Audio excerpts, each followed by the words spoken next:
कहते हैं समय से पूर्व और भाग्य से अधिक किसी को कुछ नहीं मिलता। अब क्या इसका अर्थ ये है कि आप केवल समय की प्रतीक्षा करें, सब कुछ अपने भाग्य और प्रारब्ध के भरोसे छोड़ दें, स्वयं कुछ करें ही ना? यदि ऐसा आप करेंगे तो आपको एक वस्तु अवश्य मिलेगी,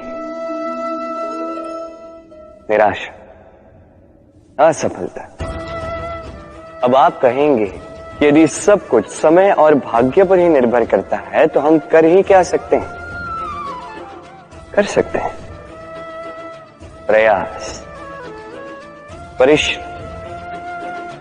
ये प्रयास ही है जो आपके जीवन में उस समय को आपके निकट खींच कर लाते हैं, वो समय जिसकी आप प्रतीक्षा कर रहे हैं। और ये भाग्य, ये उसके समक्ष झुकता है जो सदैव परिश्रम करते हैं। राधे राधे। कभी आपने देखा होगा, दीपक तले अंधकार होता है, जो दीपक संसार को प्रकाश देता है उसी के भीतर अंधकार। अब कई सारे लोग इस बात का अर्थ कुछ इस प्रकार लेते हैं कि व्यक्ति स्वयं की समस्याएं तो सुलझा नहीं पाता और संसार को जाके उपदेश देता है। किंतु इसे देखने का एक और दृष्टिकोण भी है, और वो ये कि स्वयं जलकर इस संसार को प्रकाश केवल वही दे सकता है जिसका आधार शीतलता हो। इस संसार का मार्गदर्शन केवल वही कर सकता है, इस संसार को दिशा केवल वही दिखा सकता है जिसके भीतर संतोष और धैर्य की शीत हो। अब देखिए, ये अत्यंत महत्वपूर्ण बात है। ये विवेक तभी काम करता है जब मन शांत होगा, जब मन शीतल होगा।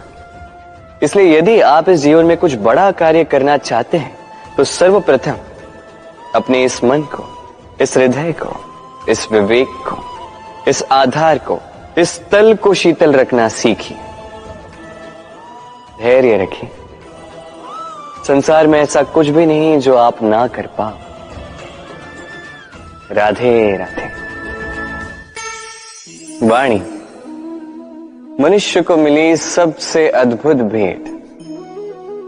ये वाणी है जो मनुष्य को संसार में सारे अन्य जीवों से भिन्न बनाती है, संसार में सबसे ऊपर ले जाती है। इसी वाणी के कारण हम एक दूसरे से संवाद साध सकते हैं। मैं अपनी मन की भावनाएं किसी से व्यक्त कर सकता हूं, कोई और उसके मन की भावनाएं मुझसे व्यक्त कर सकता है।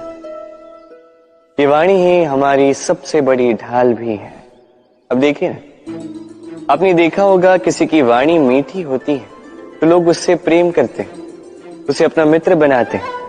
वहीं किसी की वाणी यदि कड़वी होगी तो लोग उससे घृणा करते हैं, उसे अपना शत्रु मान लेते हैं। ये वाणी ही है जो भाषा बनकर हमारा इतिहास लगती है।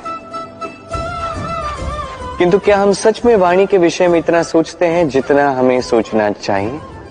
सोचिए, मनुष्य को बोलना सीखने में कितना समय लगता है। कुछ बालक 1.5 वर्ष की आयु में सीख जाते हैं, कुछ 2 वर्ष, कुछ 3।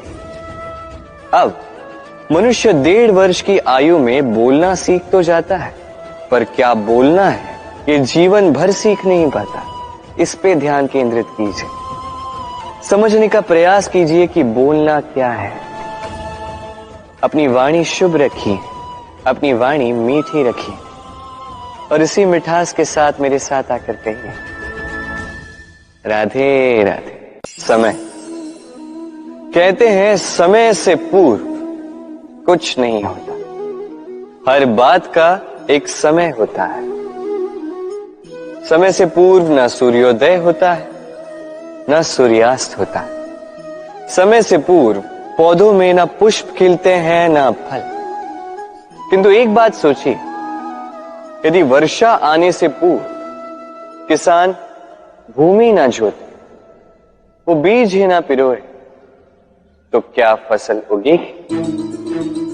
यदि योद्धा युद्ध से पूर्व अपने शस्त्र ही ना परखे तो वो युद्ध कैसे लड़ेगा? इसका अर्थ ये है, समय आपका जब आना है तब अवश्य आएगा, किंतु तब तक ये महत्वपूर्ण है कि आप स्वयं को उसके लिए सज्ज रखें, क्योंकि ये अवसर, ये शब्द बोलने में जितना छोटा है, ये आता भी उतने छोटे समय के लिए है और फिर निकल जाता है। अब यदि अवसर आपके हाथ आ जाए और यदि आप उसके लिए सज्ज ही ना हो, तो आपको सफलता कैसे मिलेगी? तो आप उचित समय की प्रतीक्षा कीजिए, उस अवसर की प्रतीक्षा कीजिए, किंतु तब तक निरंतर प्रयासों से स्वयं को और सक्षम बनाते रहिए, क्योंकि सफलता आपकी प्रतीक्षा कर रही है। बस उसके लिए सज्ज रहिए। राधे राधे।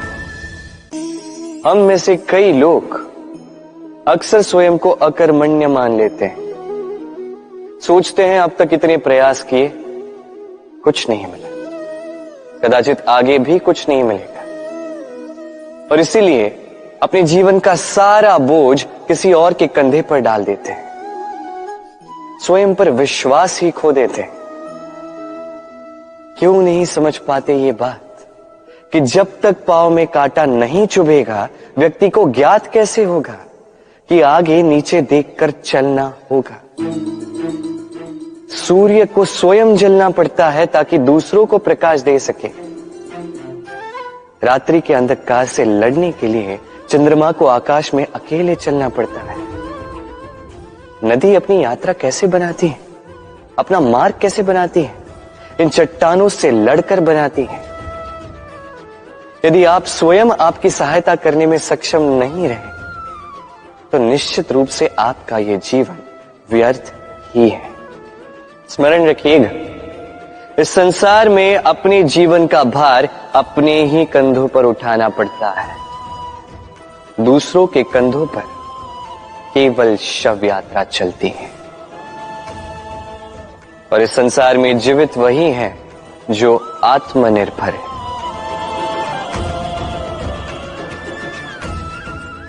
राधे राधे। हम सभी कुछ न कुछ पढ़ चुके हैं, कुछ न कुछ सीख चुके हैं, किंतु ये ज्ञान का केवल प्रारंभ है। हमारी चेतना कहां से जागी, ये जानते हुए भी हम समझ नहीं पाते। तो चलिए आज पुनः एक बार सीखते हैं ज्ञान का ककहरा। व्यंजनों का प्रारंभ होता है क से।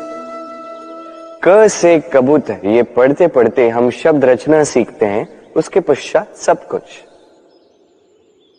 किंतु क्या कभी आपने सोचा है कि ये क से ही क्यों प्रारंभ होता है, कोई और व्यंजन क्यों नहीं?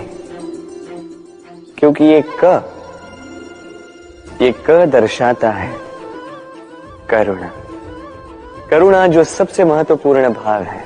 इसी करुणा के कारण आप किसी भी व्यक्ति या किसी भी जीव के मन की भावनाएं, उसकी समस्याएं, उसकी पीड़ा समझ पाते हैं। करुणा ही है जो प्रेम को जन्म देती है। करुणा ही है जो विवेक को जागृत करती है। तो क से करुणा